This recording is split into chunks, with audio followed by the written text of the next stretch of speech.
આજ રોજ અમે કલેક્ટર સાહેબને રજૂઆત કરવા માટે આવી રહ્યા છીએ કે એલઆર બ્લડ જે મળવું જોઈએ અમને તે મળી રહ્યું નથી। જે દાતાઓએ એલઆર મશીન તો ગિફ્ટ કરેલું છે સિવિલને, પણ તે એલઆર બ્લડ મળતું નથી અને આરસીસી મળે છે।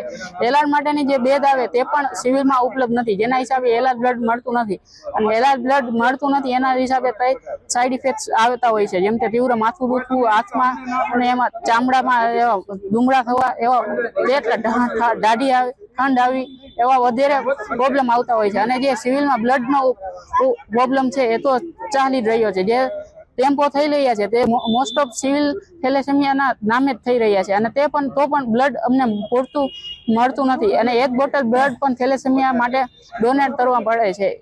અને દવા છે છેલ્લા 6 મહિનાથી ડેસ્પર ઇન્જેક્શન અને દવા પણ ઉપલબ્ધ હોતી નથી, એ માટે અમે રજૂઆત કરવા આવીએ છીએ।